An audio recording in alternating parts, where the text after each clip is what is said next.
बहुत बहुत स्वागत है सभी दर्शकों का। देखिए, कई लोगों के मन में इस बात को लेकर के बड़ा संदेह रहता है। दो चीज़ें हमारे भारतवर्ष में होती हैं। एक तो होलाष्टक से पूर्व 8 दिन पूर्व जो है होलाष्टक लगता है, तो वो होलाष्टक की जो व्यवस्था होती है भारतवर्ष के प्रायः सभी प्रांतों में नहीं मान्य होती है। सभी प्रांतों में होलाष्टक में शुभ कार्य वर्जित नहीं होते हैं। इसी तरह से जो चातुर्मास काल है, यानी जो देवशयन काल है, इसको चातुर्मास भी कहा गया है और देवशयन काल भी कहा गया है, और इसकी जो समयावधि होती है वो आषाढ़ शुक्ल एकादशी से लेकर के कार्तिक शुक्ल एकादशी यानी देव उठनी एकादशी, हरिप्रबोधिनी एकादशी तक का समयावधि, जो 4 महीने की समयावधि है, इसको चातुर्मास काल कहा गया।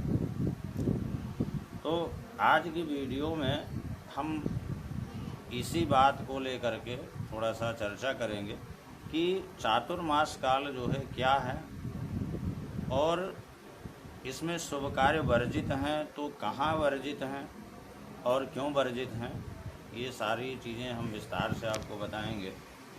तो जैसे अभी 25 जुलाई से आषाढ़ शुक्ल एकादशी से चातुर्मास काल का प्रारंभ हो जाएगा, यानी देवशयन हो जाएगा।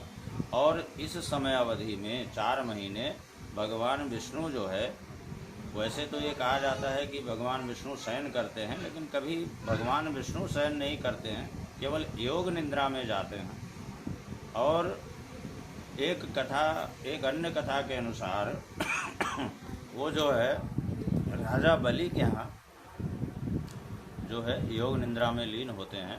राजा बलि के दरवाजे पर होते हैं, उनके द्वार पर होते हैं।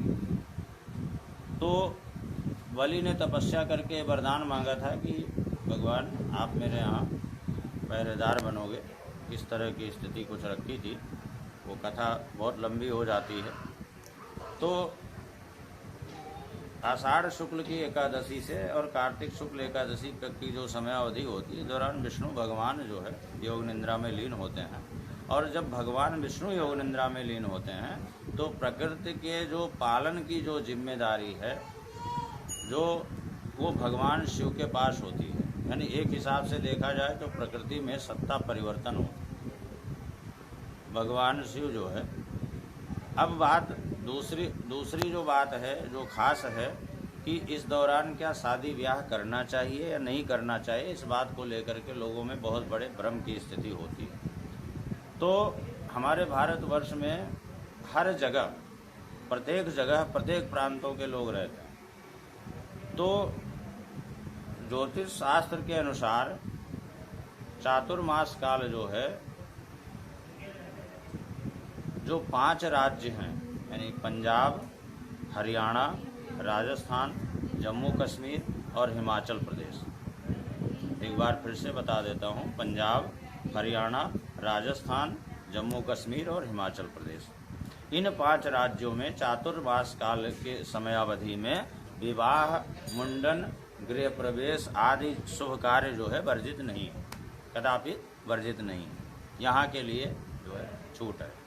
बाकी अन्य प्रांतों में चातुर्मास काल में शुभ कार्य जो है जिस दिन से आषाढ़ शुक्ल एकादशी से बंद हो जाता है, और इससे पहले जो 2 अयन होते हैं, तो इससे पहले ही जैसे 16 जुलाई को जब श्रावण की संक्रांति कर्क राशि में सूर्यदेव प्रविष्ट करते हैं तो दक्षिणायन शुरू हो जाता है, दक्षिणायन प्रारंभ हो जाता है। तो उसमें भी जो है शुभ कार्यों को बहुत अच्छा नहीं माना जाता है, लेकिन देवशयन काल में अन्यत्र जो है इन 5 राज्यों के अलावा शुभ कार्य वर्जित होते हैं। इस बार जो है ऐसी स्थिति बन रही है कि इससे पहले ही बृहस्पति अस्त हो गए हैं 15 जुलाई को, तो 25 जुलाई को एकादशी तिथि पड़ रही है। 25 जुलाई 2026 को देवशयनी एकादशी है, और इससे पूर्व यानी 10 दिन पूर्व ही 15 तारीख को बृहस्पति अस्त हो जाएंगे, तो अस्त हो गए, तो इसलिए इस बार 15 जुलाई से ही शुभ कार्य वर्जित हो जाएंगे और 21 नवंबर तक ये प्रक्रिया जो है शुभ कार्य वर्जित रहेंगे।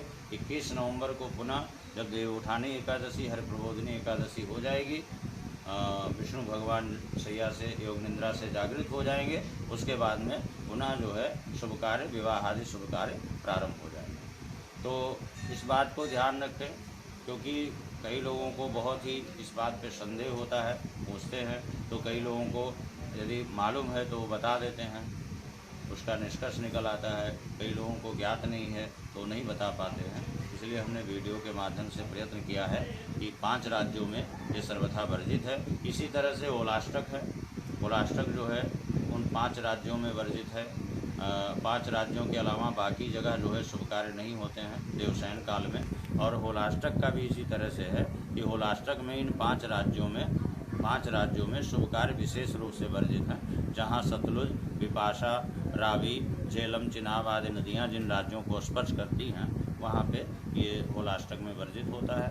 लेकिन जहाँ होलाष्टक वर्जित है वहाँ चातुर्मास काल वर्जित नहीं है। कुल मिलाकर के ये स्थिति है। तो इस चीज़ को ध्यान रखें और किसी प्रकार के भ्रम में न रहें। और जो भी नए लोग हैं तो इस प्रकार की खास जानकारी के लिए अगर आप हमसे संपर्क करना चाहते हैं या चैनल के माध्यम से जुड़ना चाहते हैं तो आप जुड़ सकते हैं और संपर्क भी कर सकते हैं।